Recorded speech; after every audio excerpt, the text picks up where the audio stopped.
नमस्कार, DD news में आपका स्वागत है। मैं हूं चंद्रशेखर जोशी और आइए सबसे पहले आपको दिखाते हैं इस वक्त की हेडलाइंस। नक्सलवाद के खिलाफ एक और बड़ा प्रहार। छत्तीसगढ़ में 2 अलग अलग मुठभेड़ में 30 नक्सली ढेर, एक जवान भी शहीद। गृह मंत्री अमित शाह ने कहा अगले साल 31 मार्च से पहले देश होने वाला है नक्सल मुक्त। नागपुर हिंसा की जांच हुई तेज, 6 लोगों के खिलाफ राष्ट्रद्रोह का भी मामला दर्ज। सोशल मीडिया पर भड़काऊ पोस्ट डालकर हिंसा भड़काने वालों के खिलाफ भी एक्शन। हिंसा के 3 दिन बाद नागपुर के कुछ हिस्सों से कर्फ्यू हटाया गया। देश की रक्षा क्षमता बढ़ाने के लिए बड़ा फैसला। रक्षा अधिग्रहण परिषद ने 54,000 करोड़ रुपए से अधिक के प्रस्तावों को दी मंजूरी। T-90 टैंकों, वरुणास्त्र टॉर्पीडो और airborne early warning and control aircraft system के लिए इंजन की खरीद को हरी झंडी।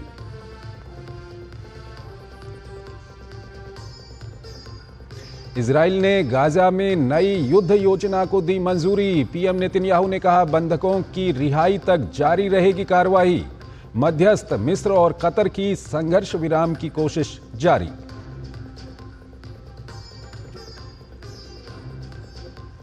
जिम्बाब्वे की क्रिस्टी कोवेंट्री बनी आईओसी की 10वीं अध्यक्ष। जर्मनी के थॉमस बाक की लेंगी जगह। आईओसी अध्यक्ष बनने वाली पहली महिला और पहली अफ्रीकी होंगी।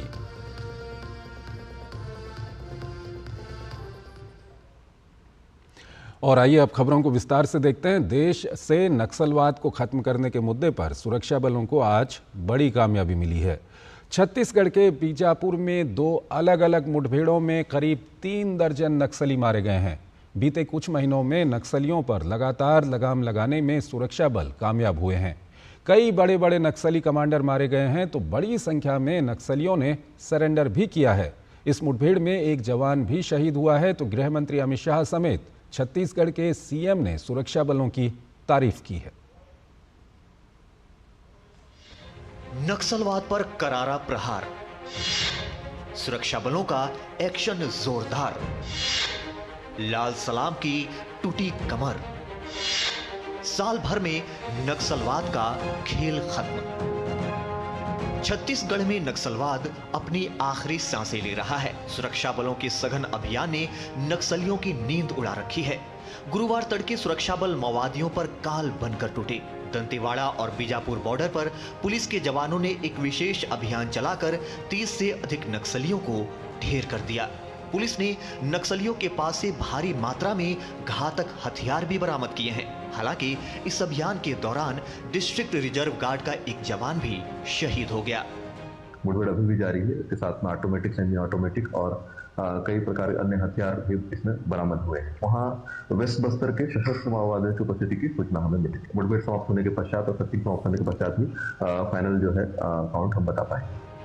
नक्सलियों के लिए सबसे सुरक्षित माने जाने वाले इस इलाके में मुठभेड़ के बाद सुरक्षा बलों के हौसले बुलंद हैं। मुठभेड़ उस समय शुरू हुई जब सुरक्षा कर्मियों की एक संयुक्त टीम गंगालूर इलाके में नक्सल विरोधी अभियान पर निकली थी।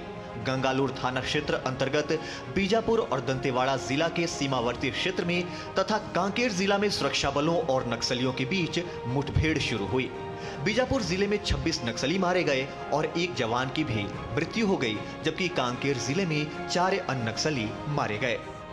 हमारे एक डीआरजी जवान बहादुरी से महोदय से लड़ते दौरान उन्हें गोली लग गए थे। उनका उसी घटनास्थल में शहादत हो गए थे।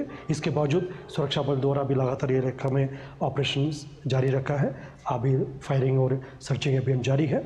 मुख्यमंत्री विष्णुदेव साय ने सुरक्षा बलों की अदम्य साहस और जज्बे की सराहना की। वहीं डीआरजी के जवान की शहादत पर शोक व्यक्त किया। माननीय गृह मंत्री जी का भी संकल्प है कि 31 मार्च 2026 तक पूरे देश से नक्सलवाद को समाप्त करना है और उस तेजी के साथ काम भी हो रहा है। केंद्रीय गृह मंत्री अमित शाह ने इस अभियान को भारत को नक्सल मुक्त बनाने की दिशा में बड़ी सफलता बताया। एक्स पर साझा किए गए अपने संदेश में अमित शाह ने कहा, नक्सल मुक्त भारत अभियान की दिशा में आज हमारे जवानों ने एक और बड़ी सफलता हासिल की है। मोदी सरकार नक्सलियों के विरुद्ध रूथलेस अप्रोच से आगे बढ़ रही है और समर्पण से लेकर समावेशन की तमाम सुविधाओं के बावजूद जो नक्सली आत्मसमर्पण नहीं कर रहे, उनके खिलाफ जीरो टॉलरेंस की नीति अपना रही है। अगले साल 31 मार्च से पहले देश नक्सल मुक्त होने वाला है। छत्तीसगढ़ पुलिस के अनुसार इस मुठभेड़ के साथ ही इस साल अब तक राज्य में अलग अलग मुठभेड़ों में 113 नक्सली मारे जा चुके हैं। इनमें से 97 बस्तर संभाग में, बीजापुर और कांकेर जिलों सहित 7 जिलों में मारे गए। सुरक्षा बलों की सफल ऑपरेशन के कारण नक्सलियों में बेचैनी है। छत्तीसगढ़ के मौत प्रभावी इलाका माने जाने वाले बस्तर में सुरक्षा बल के जवानों को मिशन 2026 के तहत बड़ी कामयाबी मिली है। सुरक्षा बलों ने नक्सली के कोर इलाके में घुसकर उनके बड़े कैडरों को घेर कर यह कार्रवाई की है। सुरक्षा बल के जवान बस्तर के कोर इलाके में घुसकर लगातार नक्सलियों का एनकाउंटर कर रहे हैं, जिससे सुरक्षा बल के जवानों को बड़ी सफलता मिल रही है। Somesh Patel, DD news, Chhattisgarh. संसद में विपक्षी दलों के हंगामे के कारण आज दोनों सदनों में विधायी कामकाज नहीं हो सका। राज्यसभा में परिसीमन के मुद्दे पर डीएमके ने हंगामा शुरू कर दिया, जिसके बाद कुछ स्थगन हुए और राज्यसभा दिन भर के लिए स्थगित हो गई। उधर लोकसभा में भी डीएमके के शोर शराबे के बीच कामकाज नहीं हो पाया। दोनों सदनों के सभापतियों ने सदन को चलाने का तमाम प्रयास किया, लेकिन हंगामा नहीं थमा तो दोनों ही सदन बिना कामकाज के दिन भर के लिए स्थगित हो गए। संसद के दोनों सदनों लोकसभा और राज्यसभा में गुरुवार को कोई कामकाज नहीं हुआ। विपक्ष के हंगामे के कारण संसद के दोनों सदन पूरे दिन के लिए स्थगित हो गए। 11 बजे राज्यसभा जैसे ही शुरू हुई, परिसीमन के मुद्दे पर डीएमके ने नारेबाजी शुरू कर दी। हंगामे के कारण राज्यसभा को पहले 12 बजे तक स्थगित करना पड़ा। 12 बजे जैसे ही कार्यवाही शुरू हुई, हंगामा होता रहा। इसके बाद राज्यसभा को पहले 12:15 बजे तक, उसके बाद दोपहर 2 बजे तक, उसके बाद पूरे दिन के लिए स्थगित करना पड़ा। राज्यसभा में केंद्रीय गृह मंत्री अमित शाह अपने मंत्रालय के कामकाज को लेकर वक्तव्य देने वाले थे। वहीं लोकसभा में भी परिसीमन के मुद्दे पर डीएमके हंगामा करता रहा, जिसके कारण लोकसभा को पहले 12 बजे, उसके बाद दोपहर 2 बजे और उसके बाद हंगामे के कारण पूरे दिन के लिए स्थगित करना पड़ा। लोकसभा अध्यक्ष और सभापति ने सदस्यों के इस व्यवहार पर आपत्ति उठाई है। सदन में स्पष्ट रखा है नियम संख्या 349, इसको आपको पढ़ना चाहिए। उसमें पालनीय नियम में सदन की मर्यादा प्रतिष्ठा बनाए रखने के लिए कैसा अनुरूप व्यवहार होना चाहिए, कैसा आचरण होना चाहिए, ये स्पष्ट लिखा है। अगर आप टी शर्ट पहनकर यहाँ आएंगे, नारे लगा के आएंगे, नारे की लिख के आएंगे, तो सदन नहीं चलेगा। Honourable members, I will be calling a meeting of the floor leaders in my chamber. I would share with the honorable members what I have seen in the house a while ago. दोनों सदनों के स्थगित होने पर सबसे ज्यादा चिंता उन सदस्यों को हुई जो अपने क्षेत्र के मुद्दे उठाना चाहते हैं। वहीं सरकार का भी कहना है कि सदन में चर्चा होनी चाहिए, हंगामा नहीं। विपक्ष क्या चाहती है कि सदन चले उनके मर्जी से, सभापति और लोकसभा के अध्यक्ष के मर्जी से नहीं, कानून से नहीं, नियम से नहीं, सदन चले उनके मर्जी से, संविधान चले उनके मर्जी से, डिलिमिटेशन हो उनकी मर्जी से। मैंने उन साथियों से भी अपील की है कि वो बाहर प्रदर्शन करके या फिर मीडिया के जरिए बात रख के हाउस को चलने दें, लेकिन आज हाउस नहीं चल पाया, इस बात का खेद है। लेकिन ठीक है, कल कोशिश करेंगे कि हाउस चले। लोकसभा अध्यक्ष राज्यसभा के सभापति जी ने समस्या का हल करने के लिए ऑल पार्टीज लीडर्स की बैठक बुलाई थी, चर्चा हुई है। अब मैं समझता हूँ निश्चित रूप से इसका हल निकल आएगा। संसद के संचालन में आम जनता के करोड़ों रुपए प्रतिदिन खर्च होते हैं। जनता अपने प्रतिनिधियों से अपनी समस्याओं का समाधान चाहती है। सभापति और लोकसभा अध्यक्ष अपनी अपनी तरफ से संसद को चलाने की पहल कर रहे हैं। उम्मीद की जा रही है कि शुक्रवार को संसद के दोनों सदन सुचारू रूप से चल पाएं। शैलेंद्र आलोक ऋषि के साथ नीरज सिंह, डीडी न्यूज, दिल्ली। पंजाब में किसानों के आंदोलन को भगवंत मान सरकार ने कल जबरदस्ती खत्म करा दिया है। आम आदमी पार्टी की मान सरकार ने कल बड़े किसान नेताओं को हिरासत में लिया और खनौरी बॉर्डर समेत शंभू बॉर्डर से किसानों के तंबू उखाड़ फेंके। दिल्ली में जब किसान आंदोलन चला था तो आम आदमी पार्टी ने किसानों का समर्थन किया था, लेकिन अब जब उनकी सरकार के खिलाफ पंजाब में प्रदर्शन हो रहा है तो आपका दोहरा रवैया सामने आया है। अन्नदाता का अपमान, बुरे फंसे भगवंत मान, अन्नदाता से तकरार, फंस गई पंजाब सरकार। ये तस्वीरें हैं पंजाब के खनौली बॉर्डर की, जहां पंजाब पुलिस की आंदोलनकारी किसानों के खिलाफ कड़ी कार्रवाई जारी है। कल रात से ही पंजाब पुलिस किसानों द्वारा रोड पर लगाए गए कंक्रीट के बैरिकेड्स और उनके तंबुओं को हटा रही है और सुबह से भी ये कार्रवाई लगातार जारी है। कल देर शाम पंजाब पुलिस ने पंजाब हरियाणा खनौली बॉर्डर और शंभू बॉर्डर से किसानों को हटा दिया, जहां वे अपनी विभिन्न मांगों को लेकर धरने पर बैठे थे। पुलिस ने किसानों द्वारा लगाए गए टेंटों को ध्वस्त कर दिया, उनके द्वारा बनाए गए अस्थायी ढांचों को भी हटा दिया गया है। हमारी तरफ से गो एड मिल जाएगा, अगर हरियाणा की तरफ से खुल जाता है तो हम ट्रैफिक इस पे मूव कर सकते हैं, प्लस NHAI की तरफ से सर्टिफिकेट देना, बिकॉज वो भी एक बार रोड चेक करेंगे, रोड चेक करके बताएंगे कि अभी ट्रैफिक इस पे मूव करवा सकते हैं या नहीं। दरअसल किसान संगठन लंबे समय से पंजाब सरकार से अपनी मांगे मनवाने के लिए प्रदर्शन कर रहे थे। बुधवार को किसान संगठनों की केंद्र सरकार के मंत्रियों के साथ बैठक थी। बैठक से वापस लौटते समय ही पंजाब सरकार ने प्रमुख किसान नेताओं जगजीत सिंह डल्लेवाल और सरवन सिंह पंधेर को हिरासत में ले लिया। इसके बाद से ही किसानों के टेंट और अस्थायी ढांचे हटा दिए गए। किसान संगठन इस कार्रवाई के बाद गुस्से में है।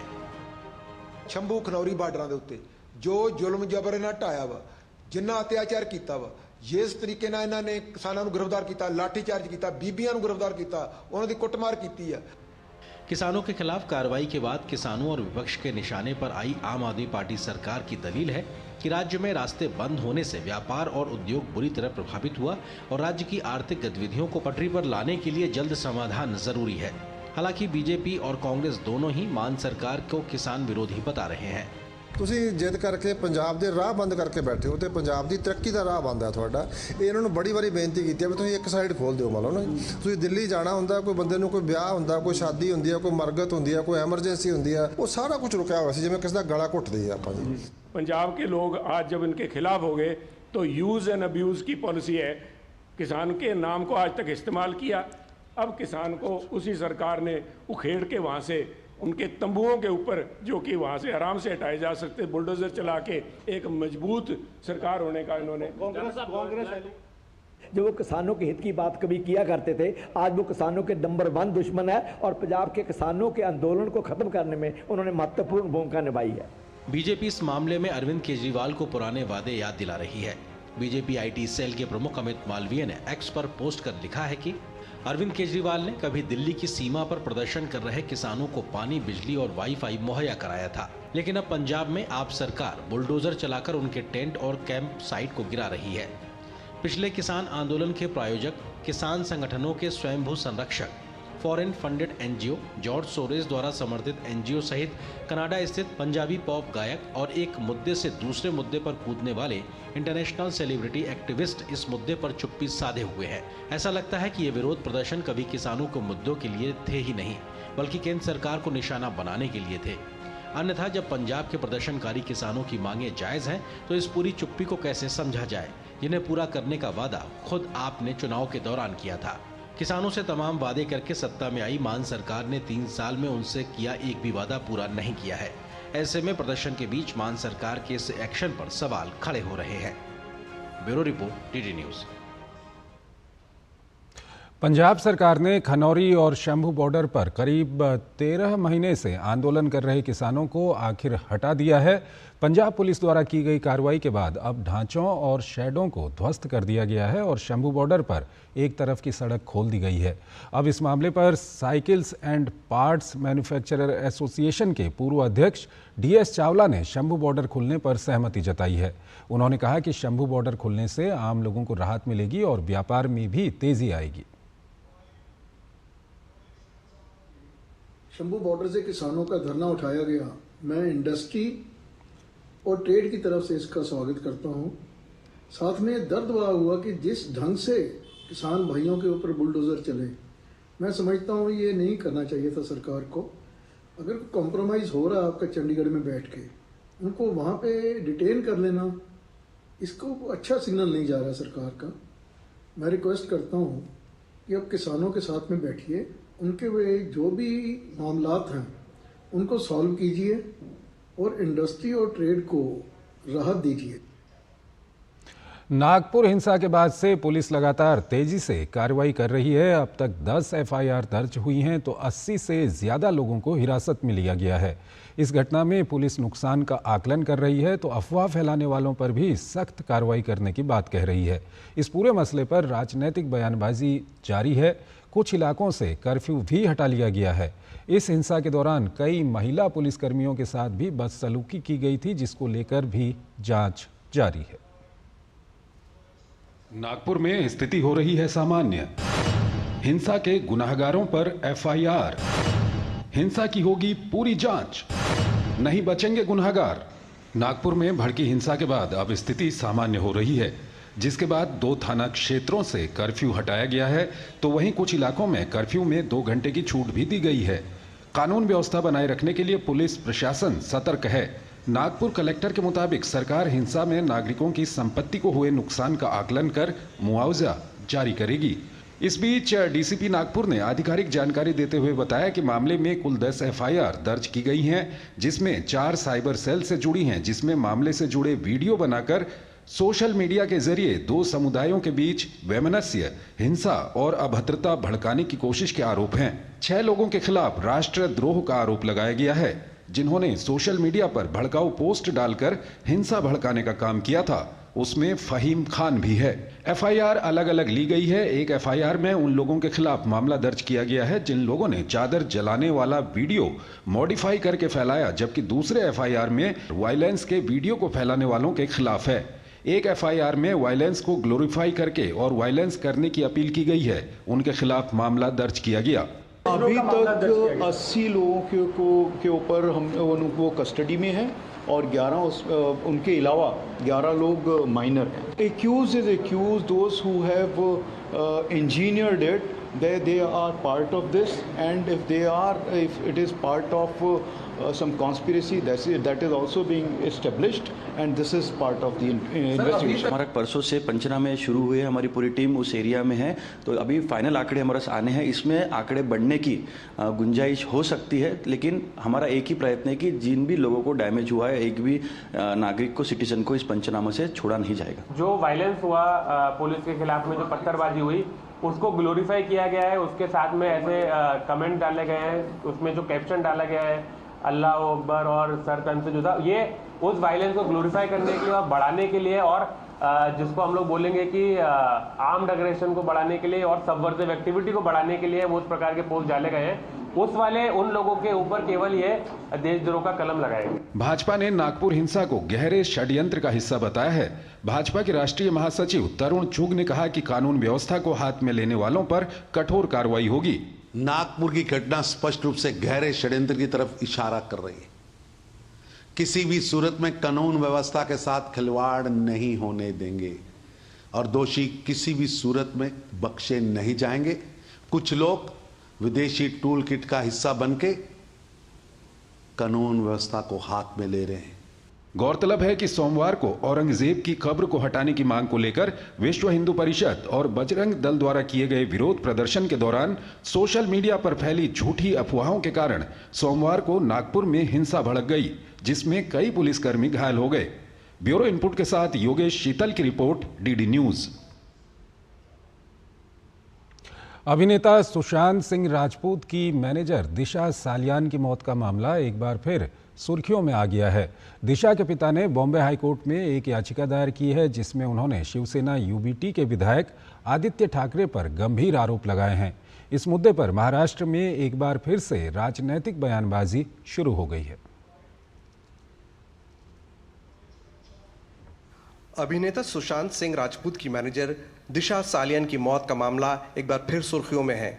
दिशा के पिता सतीश सालियान ने बॉम्बे हाईकोर्ट में एक याचिका दायर की है, जिसमें उन्होंने शिवसेना यूबीटी के विधायक आदित्य ठाकरे पर गंभीर आरोप लगाए हैं। सतीश सालियान ने आदित्य ठाकरे के अलावा पूर्व मेयर किशोरी पेडनेकर और अन्य के खिलाफ गंभीर आरोप लगाए हैं। सतीश सालियान ने कोर्ट से मांग की है कि आदित्य ठाकरे और अन्य के खिलाफ आईपीसी की धारा 376D, 302, 201, 218, 409, 166, 107, 109, 120B और 34 के तहत मामला दर्ज किया जाए। इसके साथ ही उन्होंने मामले की जांच सीबीआई को सौंपने की मांग भी की है।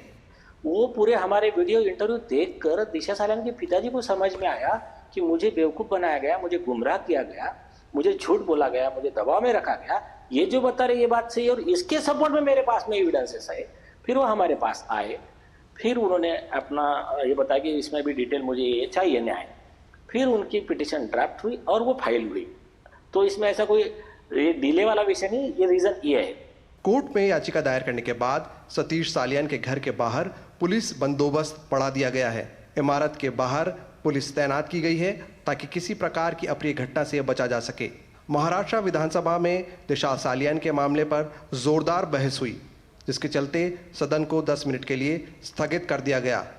ये बहस तब शुरू हुई जब बीजेपी विधायक अमित साटम और नीतीश राणे ने इस मुद्दे को बहुत आक्रामक तरीके से उठाया। दोनों विधायकों ने इस मामले में आरोपित व्यक्तियों, जिनमें आदित्य ठाकरे और अन्य लोग शामिल हैं, के खिलाफ कड़ी कार्रवाई की मांग की।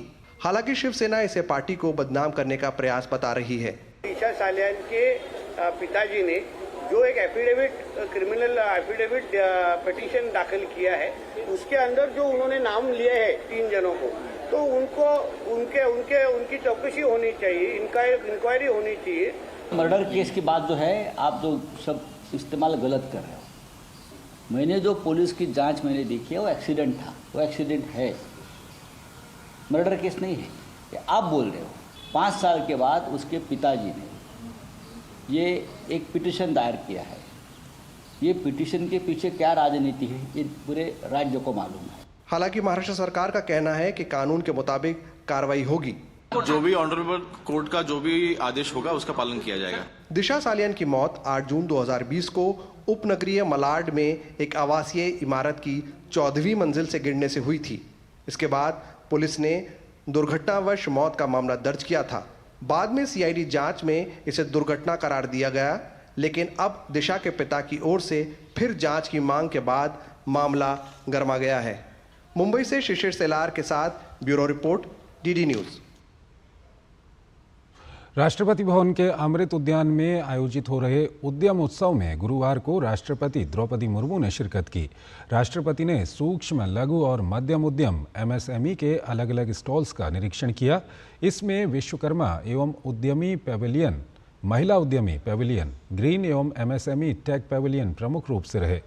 राष्ट्रपति ने चंद्रयान के मॉडल का अवलोकन किया। वहीं कार्यक्रम में विश्वकर्मा समाज को लेकर सांस्कृतिक कार्यक्रम का आयोजन भी किया गया। सूक्ष्म, लघु और मध्यम उद्यम मंत्रालय 20 से 30 मार्च तक राष्ट्रपति भवन में उद्यम उत्सव का आयोजन कर रहा है। ये देश भर के MSME की भावनाओं को मनाने से जुड़ा एक उत्सव है। इसका उद्देश्य MSME को सशक्त और प्रोत्साहित करना है ताकि देश की जीवंत विरासत को नागरिकों के करीब लाया जा सके। रायसीना डायलॉग में शामिल होने के लिए बोलीविया की विदेश मंत्री सेलिंडा सोसा लुंडा दिल्ली दौरे पर हैं। उन्होंने भारतीय विदेश मंत्री एस जयशंकर से मुलाकात की। भारतीय विदेश मंत्री एस जयशंकर ने मुलाकात को ऐतिहासिक बताते हुए अपने सोशल मीडिया हैंडल पर लिखा कि सेलिंडा सोसा लुंडा के साथ द्विपक्षीय सहयोग पर व्यापक चर्चा हुई। हाल ही में लापाज में हमारे नए दूतावास का उद्घाटन साझेदारी को और गहरा करने के हमारे संकल्प को दर्शाता है। आज क्विक इम्पैक्ट प्रोजेक्ट्स पर समझौते पर हस्ताक्षर उस दिशा में एक और कदम है। कॉमनवेल्थ की सचिव आयोरकर बोचवे ने नई दिल्ली में विदेश मंत्री डॉक्टर एस जयशंकर से मुलाकात की। मुलाकात के दौरान दोनों नेताओं के बीच कई मुद्दों पर महत्वपूर्ण चर्चा हुई। एस जयशंकर ने आयोरकर बोचवे से मिलकर राष्ट्रमंडल के प्रति भारत के दृष्टिकोण को साझा किया। विदेश मंत्री जयशंकर ने उम्मीद जताई कि भारत कॉमनवेल्थ में अधिक उद्देश्यपूर्ण, समसामयिक, कुशल, पारदर्शी और अपने सदस्यों के विचारों को प्रतिबिंबित करने वाला बनेगा। न्यूजीलैंड के प्रधानमंत्री क्रिस्टोफर लक्सन ने रॉयल न्यूजीलैंड नेवी के चीफ ऑफ नेवी के साथ आज मुंबई के नौसेना डॉकयार्ड में भारतीय नौसेना के नवीनतम स्वदेशी रूप से निर्मित विध्वंसक INS सूरत का दौरा किया। पश्चिमी नौसेना कमान के flag officer commanding in chief ने प्रधानमंत्री का गर्मजोशी से स्वागत किया। इस दौरान प्रधानमंत्री क्रिस्टोफर लक्सन और उनके साथ आए प्रतिनिधिमंडल को युद्धपोत के जटिल डिजाइन, अत्याधुनिक तकनीकों और प्रभावशाली क्षमताओं के बारे में जानकारी दी गई। INS सूरत भारतीय नौसेना का नवीनतम स्वदेशी गाइडेड मिसाइल विध्वंसक है। न्यूजीलैंड के प्रधानमंत्री का ये दौरा ऐसे समय में हो रहा है जब royal New Zealand navy ship HMNZS ने 20 से 24 मार्च 2025 तक ये शिप मुंबई में है। कंबाइंड टास्क फोर्स 150 के कमांडर कमोडोर रॉजर वार्ड भी पश्चिमी नौसेना कमान के मुख्यालय का दौरा कर रहे हैं। ऐसे में ये सभी यात्राएं रॉयल न्यूजीलैंड नेवी और भारतीय नौसेना के बीच संबंधों को आगे बढ़ाने की दिशा में एक महत्वपूर्ण कदम है। इस दौरान रॉयल न्यूजीलैंड नौसेना के अध्यक्ष ने flag officer commanding in chief पश्चिमी नौसेना कमान वाइस एडमिरल संजय जे सिंह से मुलाकात की और रणनीतिक समुद्री सहयोग पर चर्चा की। इसके साथ ही सहयोग बढ़ाने और द्विपक्षीय संबंधों को मजबूत करने के उद्देश्य से कई गतिविधियों की योजना बनाई गई है। विश्व ऑडियो विजुअल मनोरंजन शिखर सम्मेलन वेव्स में यंग फिल्म मेकर्स चैलेंज का आयोजन किया गया है, जिसका उद्देश्य युवा फिल्म निर्माताओं को अपनी रचनात्मकता और मौलिकता व्यक्त करने के लिए सहायक मंच प्रदान करना है। वेव्स के यंग फिल्म मेकर्स चैलेंज में युवा फिल्म निर्माताओं का उत्साह और जोश सातवें आसमान पर है। और ये जोश हो भी क्यों ना, इतने बड़े मंच पर उन्हें प्रतिभा, रचनात्मकता और कल्पना दिखाने का भरपूर अवसर जो मिल रहा है। यंग फिल्म मेकर्स चैलेंज को 2 श्रेणियों 12 से 15 और 16 से 19 वर्ष में बांटा गया है। इसके अंतर्गत युवा फिल्मकारों को मात्र 60 सेकंड में अपनी कौशल और प्रतिभा को फिल्म के माध्यम से स्क्रीन पर दिखाना है। यंग फिल्म मेकर्स चैलेंज का मकसद प्रतिभागियों के बीच नवाचार, कहानी कहने की कौशल और डिजिटल साक्षरता को बढ़ावा देना है। भारतीय मीडिया एंड एंटरटेनमेंट इंडस्ट्री को दुनिया के best of the best in the world पे पहुंचाने के लिए व्हिस्लिंग वुड्स इंटरनेशनल के उपाध्यक्ष चैतन्य चिंचलीकर ने वेव्स में मीडिया और मनोरंजन उद्योग में वैश्विक पहचान बनाने के लिए 3 महत्वपूर्ण स्तंभों पर जोर दिया। पहला स्तंभ है सरकार की इच्छा शक्ति और क्षमता, जो सरकार की नीतियों का दर्पण है। वहीं दूसरा स्तंभ है एक स्थान, जहां से भारत की फिल्म उद्योग की आवाज पूरी दुनिया तक पहुंच सके। तीसरा स्तंभ देश के प्रतिभाओं के विकास पर ध्यान देना है। इंडिया को, भारत को दुनिया के मीडिया एंड एंटरटेनमेंट इंडस्ट्री में अग्रिम पोजीशन लेना है। उसके लिए ये 1 ऑफ 3 पिलर्स है और ये बहुत ज़रूरी है एज 1 ऑफ 3 पिलर्स, जो kind of where it is incumbent, it is almost mandatory that you have to have all 3 pillars if you want to make sure that India is at somewhere at the top. चैतन्य चिंचलीकर का मानना है कि waves में सर्वश्रेष्ठ प्रतिभाओं और रचनात्मकता का एक बेजोड़ संगम देखने को मिलेगा। वेव्स फिल्म निर्माताओं को कहानी कहने, अपनी प्रतिभा दिखाने के साथ साथ आत्मविश्वास पैदा करने का काम करेगी। तो तैयार हो जाइए रोमांच और विविधता से भरपूर वेव्स के लिए। कहा जा सकता है कि बहुत बड़ा महोत्सव होने जा रहा है और ये तो पहला चरण है इस महोत्सव का। आगे आने वाले समय में इस वेव्स समिट को हम एक मूवमेंट मान सकते हैं, जो कि भारत के लिए एक गेम चेंजर साबित होगा। कैमरा पर्सन गौरव कागड़ा के साथ श्यामा मिश्रा, डीडी न्यूज़, मुंबई। भारत ने डिजिटल आत्मनिर्भरता की दिशा में एक और बड़ा कदम बढ़ाया है। इलेक्ट्रॉनिक्स और IT मंत्रालय द्वारा आयोजित स्वदेशी वेब ब्राउज़र प्रतियोगिता के तहत भारत का अपना वेब ब्राउज़र विकसित करने की पहल की गई है। सरकार की इस पहल का उद्देश्य डिजिटल संप्रभुता को मजबूत करना और भारतीय डेटा की सुरक्षा सुनिश्चित करना है। देखिए डीडी न्यूज़ के संवाददाता तपस भट्टाचार्य की ये खास रिपोर्ट।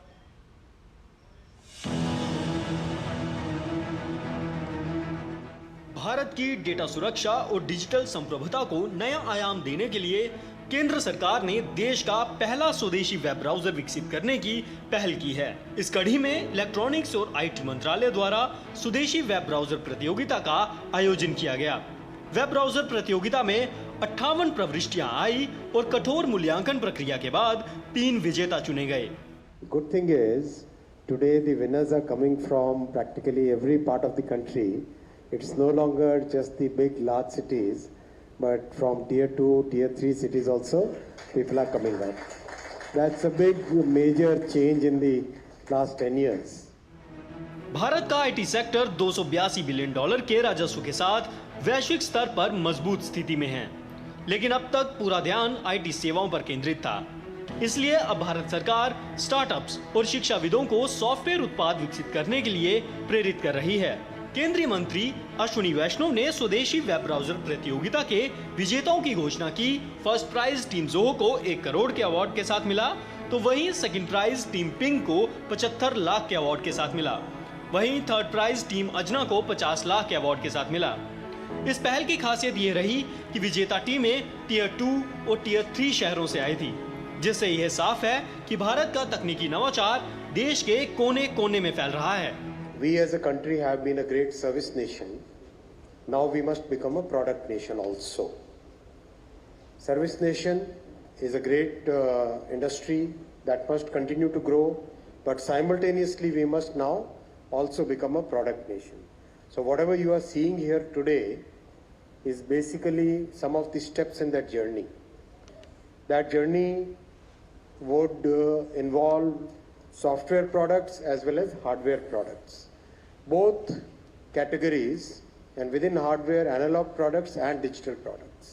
वेब ब्राउजर सिर्फ इंटरनेट सर्फिंग का माध्यम नहीं, बल्कि email, e office, online transaction और संचार का मुख्य द्वार होता है।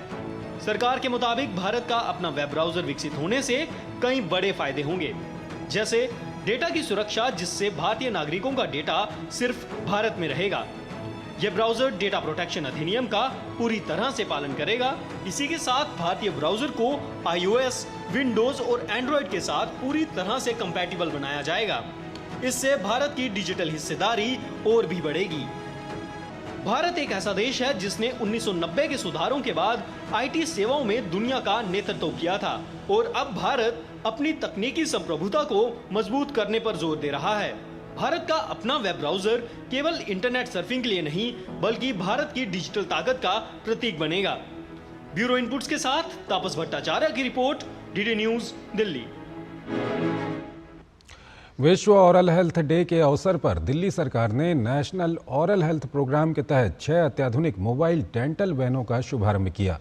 मौलाना आज़ाद इंस्टीट्यूट ऑफ डेंटल साइंसेज में आयोजित कार्यक्रम में दिल्ली के स्वास्थ्य मंत्री डॉक्टर पंकज कुमार सिंह ने हरी झंडी दिखाकर इसे रवाना किया।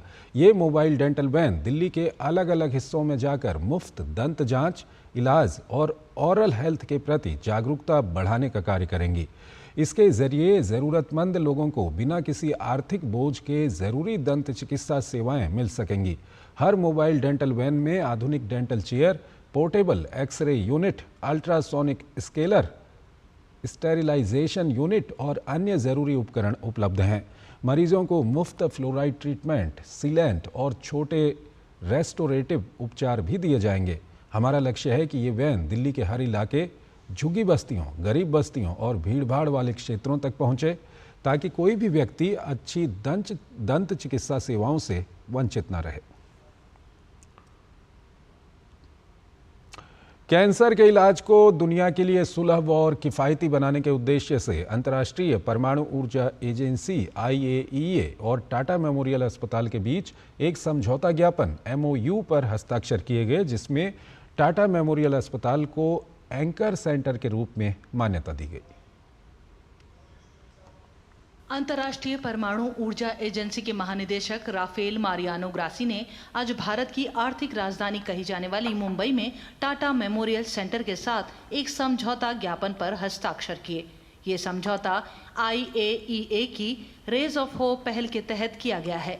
टाटा मेमोरियल हॉस्पिटल अंतर्राष्ट्रीय परमाणु ऊर्जा एजेंसी और टाटा मेमोरियल सेंटर के बीच एक एंकर सेंटर के तौर पर काम करेगा। इस पहल के तहत IAEA प्रशिक्षण, उपकरण सहायता, अनुसंधान और नवाचार में सहयोग प्रदान करेगा।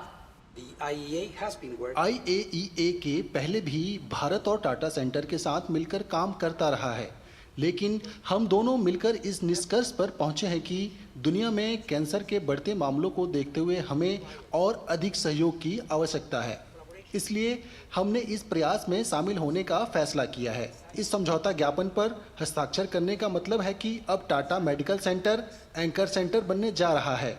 अब हमारे पास समर्पित टीम होगी जो साथ मिलकर काम करेगी। ये टीम जरूरत के अनुसार प्रशिक्षण तकनीक प्रदान करने के लिए अलग अलग देशों में जाएगी। यह हमारे लिए बहुत महत्वपूर्ण क्षण है। अंतर्राष्ट्रीय परमाणु ऊर्जा एजेंसी रेज ऑफ होप पहल के माध्यम से एंकर सेंटरों की पहचान करके उन्हें परिभाषित करेगी। इन केंद्रों में कैंसर के इलाज से जुड़ी ट्रेनिंग, शोध परियोजनाओं में भागीदारी और अन्य रेडियोथेरेपी और मेडिकल इमेजिंग केंद्रों की विशेषज्ञता और मेंटरशिप प्रदान की जाएगी। महानिदेशक ग्रासी ने कहा कि विश्व के संस्थानों को एक साथ आना होगा ताकि कैंसर के इलाज को सुलभ और किफायती बनाया जा सके।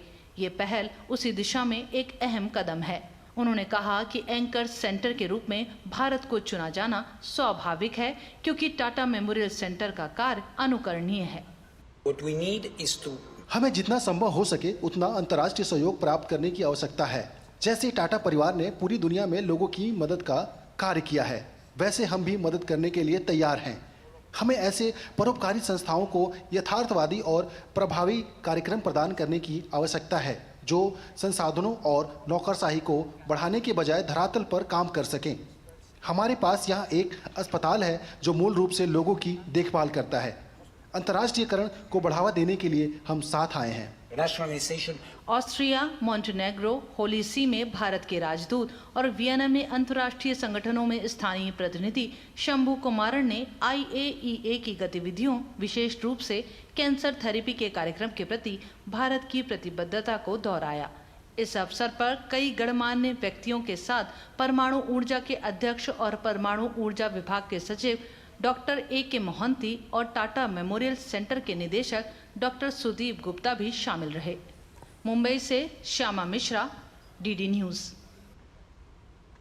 गुरुवार को भारत सरकार के बायोटेक्नोलॉजी विभाग के अंतर्गत स्थापित जैव प्रौद्योगिकी उद्योग अनुसंधान सहायता परिषद यानी बायरेक का 13वां स्थापना दिवस मनाया गया। इस अवसर पर नेक्सकार 19 के संस्थापक प्रोफेसर राहुल पुरवार ने स्वदेशी रूप से निर्मित CAR-T सेल थेरेपी पर व्याख्यान दिया। इस मौके पर बायोटेक्नोलॉजी विभाग में सचिव डॉक्टर राजेश S. गोखले ने बायरेक की सराहना करते हुए कहा कि जैव प्रौद्योगिकी क्षेत्र में नवाचार के लिए दुनिया की निगाहें आज भारत पर टिकी हैं। Can come up with a very progressive looking outlook of how one can really build it. The 1 lakh crore scheme that is actually being launched by Government of India, I mean, I think it's still under the process, although announced in the budget, will soon come to the light, and I think will bring in a lot of investment that needs to be deployed. BIRAC can bring in completely new model of governance of where to prioritize, which technologies to give priority on, which technologies when we want to do it will actually have faster cycle of commercialization, and how we can support. रक्षा अधिग्रहण परिषद ने रक्षा क्षमताओं में बढ़ोतरी के उद्देश्य से 54,000 करोड़ रुपए से अधिक के पूंजी अधिग्रहण प्रस्तावों को स्वीकृति प्रदान की है। रक्षा मंत्री राजनाथ सिंह की अध्यक्षता में परिषद ने 8 पूंजी अधिग्रहण प्रस्तावों को मंजूरी दी। परिषद की ओर से भारतीय सेना के उपयोग में आने वाले T-90 टैंकों के लिए 1350 HP इंजन, वहीं भारतीय नौसेना के लिए वरुणास्त्र टॉर्पीडो की खरीद पर सहमति दी गई। इस टॉर्पीडो की अतिरिक्त मात्रा को शामिल करने से शत्रुओं से उत्पन्न होने वाले पनडुब्बी खतरों के विरुद्ध नौसेना की क्षमता में वृद्धि होगी। परिषद ने भारतीय वायुसेना के लिए airborne early warning and control aircraft system की खरीद की भी मंजूरी दी है। वाणिज्य मंत्रालय द्वारा दी गई जानकारी के मुताबिक भारत का कॉफी निर्यात चालू वित्त वर्ष की अप्रैल-फरवरी अवधि में 40% बढ़कर $1.54 अरब हो गया है, जो कि पिछले साल समान अवधि में $1.10 अरब था। आधिकारिक आंकड़ों के मुताबिक फरवरी में कॉफी का निर्यात 22% बढ़कर $178.68 मिलियन हो गया, जबकि पिछले साल इसी अवधि में ये $146.08 मिलियन था। भारतीय रुपये में देश का कॉफी निर्यात चालू वित्त वर्ष की अप्रैल-फरवरी अवधि में 43.37% बढ़कर 13,000 करोड़ रुपए से अधिक हो गया, जो पिछले वित्त वर्ष की समान अवधि में 9,070 करोड़ रुपए था। भारत दुनिया में कॉफी का 7वां सबसे बड़ा उत्पादक और 5वां सबसे बड़ा निर्यातक है। भारतीय कॉफ़ी के शीर्ष निर्यात बाजारों में इटली, जर्मनी, रूस, बेल्जियम, यूएई और अमेरिका शामिल है। रियल एस्टेट सलाहकार कंपनी वेस्टियन की ताज़ा रिपोर्ट के मुताबिक इंडियन वेयरहाउसिंग और लॉजिस्टिक्स सेक्टर को 2024 में $1.96 बिलियन का निवेश प्राप्त हुआ, जो 2023 के रियल एस्टेट सेक्टर में प्राप्त कुल संस्थागत निवेश का 29% है। रिपोर्ट के मुताबिक क्विक कॉमर्स सेक्टर के तेजी से विस्तार के बीच वेयरहाउस की मांग में उछाल आया है, जिसके परिणाम स्वरूप 2024 में 44.9 मिलियन वर्ग फीट का रिकॉर्ड एब्जॉर्प्शन हुआ, जो पिछले वर्ष की तुलना में 19% की वृद्धि दर्शाता है। 2024 की दूसरी छमाही में ही 28.3 मिलियन वर्ग फीट एब्जॉर्प्शन देखा गया, जो कि 2024 की पहली छमाही की तुलना में 70% की वृद्धि है और किसी एक कैलेंडर वर्ष में दर्ज की गई अब तक की सबसे अधिक वृद्धि है।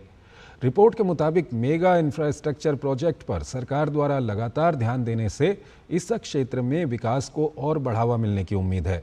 2024 में एब्जॉर्प्शन का एक बड़ा हिस्सा थर्ड पार्टी लॉजिस्टिक्स कंपनियों में केंद्रित था, जो कि पैन इंडिया एब्जॉर्प्शन का 33% था। इंजीनियरिंग और मैन्युफैक्चरिंग सेक्टर की हिस्सेदारी 2023 में 18% से बढ़कर 2024 में 24% हो गई, जो कि PLI योजना और मेक इन इंडिया अभियान जैसी विभिन्न सरकारी पहलों की वजह से था। उत्तर प्रदेश में संभल की एक स्थानीय अदालत ने कांग्रेस नेता राहुल गांधी को नोटिस जारी किया है। अदालत ने उनके कथित बयान के खिलाफ दायर शिकायत के संबंध में जवाब देने या 4 अप्रैल को पेश होने के लिए नोटिस जारी किया है। अपर जिला न्यायाधीश की अदालत ने हिंदू शक्ति दल की राष्ट्रीय अध्यक्ष सिमरन गुप्ता द्वारा दायर याचिका पर यह नोटिस जारी किया है। अदालत ने शिकायत स्वीकार कर ली है और राहुल गांधी को नोटिस जारी करते हुए निर्देश दिया है कि वो या तो आगामी 4 अप्रैल को अदालत में पेश हों या अपना जवाब दाखिल करें। 15 जनवरी को दिल्ली कांग्रेस कार्यालय के उद्घाटन के दौरान राहुल गांधी ने कहा था कि हमारी लड़ाई सिर्फ भाजपा और RSS से नहीं है, बल्कि इंडियन स्टेट भारतीय राज्य व्यवस्था से भी है। याचिका में दावा किया गया है कि इस बयान से देश भर के लोगों की भावनाएं आहत हुई हैं।